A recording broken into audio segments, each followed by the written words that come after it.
Hey everyone, Raj here, back again. This time I'm going to be doing a video in my Scents of the Week series. Now if you don't know about this series, it's been one that I haven't done a video in for a long time. And basically it's pretty simple. I show you guys all the fragrances that I've been wearing during the week or maybe the last 10 days really, and something along those lines. And this could be scents of the day, scents of the night. This could be small samples, kind of larger decants, or full bottles. Anything that I've been wearing is in this video. So this one is going to be what I've been wearing since Monday. So obviously, I've been at work, and today is Saturday, so we're 6 days into the week. And 1, 2, 3, 4. Oh, there are 6 fragrances here actually. So yeah, let's just get straight into it. Excuse me. Fragrance number 1. So we're coming into spring now, or we are in spring, and we've had a couple of days in the UK, in London, where the weather has, well, by UK standards, improved, and the sun is out, and it's getting a little bit warmer. This fragrance, I've actually got 2 samples of. This one is unlabeled, but this is from the house of Atelier Cologne, and this one is called Cedrat Enivrant. This is a lime and lemon based fragrance with actually a complexity to it that I didn't really think that would exist in this type of fragrance. It's really good. I've got to say, the lime note is perfect. The opening to this fragrance reminds me of one that I used to have from Guerlain. I bought that fragrance in the summer of last year, and that one was called Limon Verde, which was like a lime fragrance, but it turned into a kind of too much of a fruit, exotic kind of floral type note, which kind of came out on my skin a little bit too much, and I didn't enjoy that. This one has that same lime note, but it's mixed in with the DNA of another Atelier fragrance called Orange Sanguine, which is basically orange juice, pretty much, with a little bit more. So it's got that, it's got this amazing lime accord, but it's got this kind of grassy, wet kind of vetiver note in the base, which comes through subtly, but it is there and it is noticeable and it is great. I really think this is going to be a full bottle purchase for me, probably for the summer. I've got a couple of samples to keep me going until then. Great fragrance. Actually, this week has been really, just looking at what's in front of me now, it's been really niche heavy. So all of these are niche fragrances. And that's not like on purpose, it just happens to be, often the samples I have are niche samples, but yeah, it's just a coincidence, I suppose.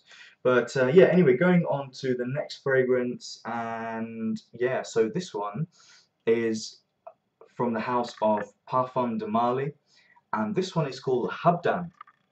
I've had this sample for quite a while actually, and I've been wearing it in the colder weather, and I think it is more of a colder weather fragrance. This has got like apple, and it's got some cinnamon in there. Oh, sorry, no, I've completely got that wrong. I will mention cinnamon later. It's got apple and incense and kind of like a vanilla accord, kind of smoky at the same time.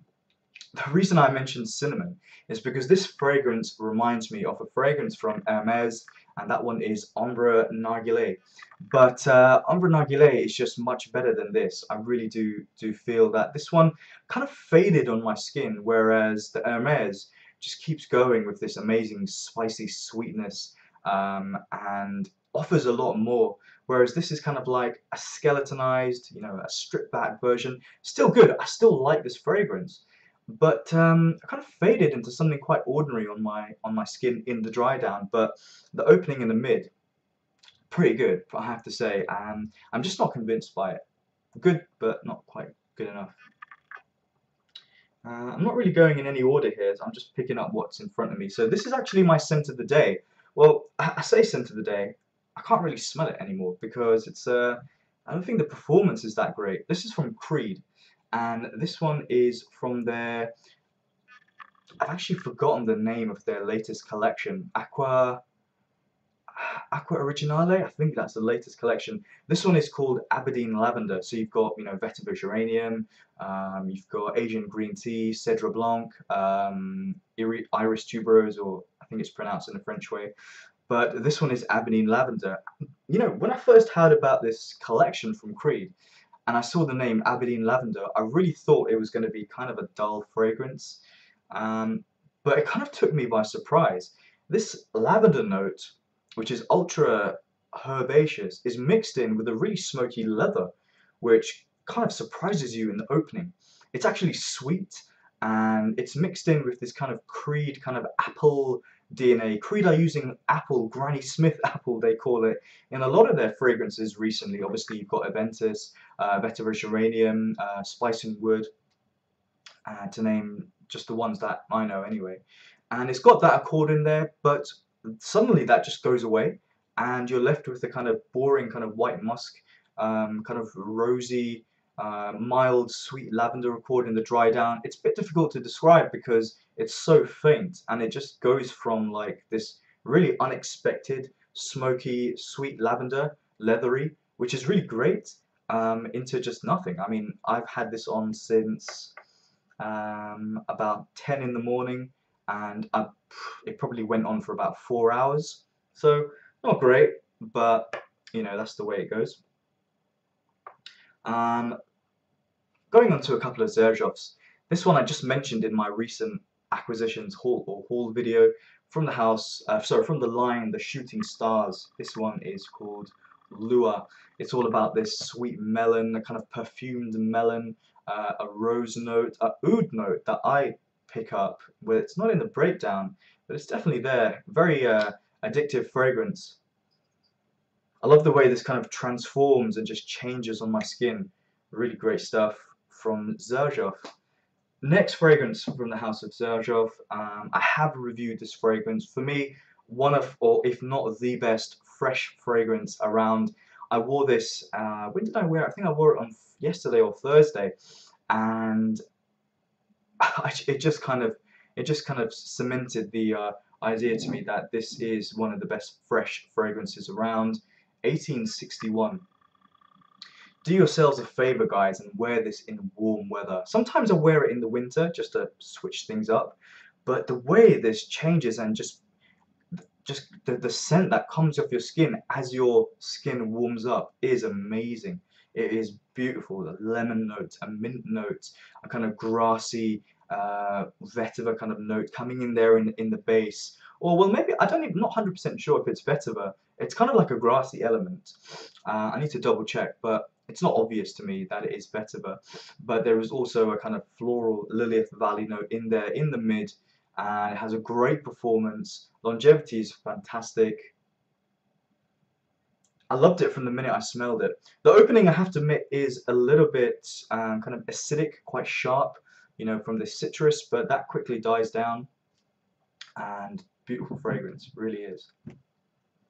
Talking of beautiful fragrances, this next one, I got a decant. There's a fellow UK reviewer out there called Greggy Boy. I'm pretty sure you guys will know about him.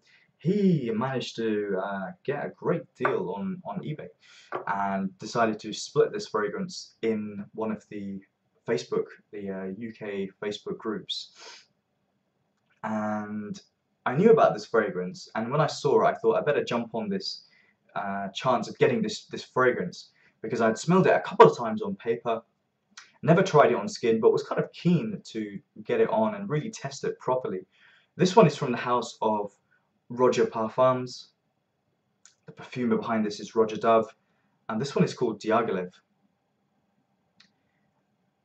This is one based on just first impressions from the first time trying it on skin. Remember, I have tried it on paper. This is one of the best fragrances I've ever tried. I think this is actually spectacular. The way that the way that it develops on my skin, the impact it has. The notes are very classic, but done to the most refined level. It's a chypre fragrance. There's a ton of notes in here. There's leather. There's citrus in there. There's heavy kind of rose notes. There's oak moss accords. It's kind of something funky going on, to be honest. It may be in the opening, maybe like a, I don't know. I think Roja Dove uses like civet and like castoreum accord, so maybe something like that. Adding a kind of punch a Guerlain type punch that you might find in some of their fragrances. And there are comparisons to Mitsuko, uh, from Diaghilev to Mitsuko. It's a very classic fragrance and very, very intoxicating, done to a level that you don't smell fragrances like this anymore. They're just, I don't know whether because of the cost of the materials, or whether the level of skill that's involved in making this fragrance. I don't know, but this is on another level. This is on another level. Um, Exceptional. It kind of reminds me a little bit, actually, when I wore it in the dry down, of Noir Épice from Frederic Malle. There's a little bit of Mitsuko in there, and probably a bunch of other classic fragrances you could kind of mention.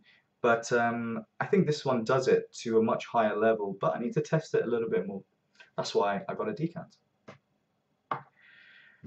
So there you go, guys. I'm probably gonna have to wear something after this fragrance because Aberdeen Lavender has disappeared. So I don't know what I'll wear now. But yeah, let me know what you guys have been wearing during the week or over the past few days or just today, you know, whatever. Your scent of the days, your scent of the nights. It's always great interacting with you guys. And take care. See you soon. Bye.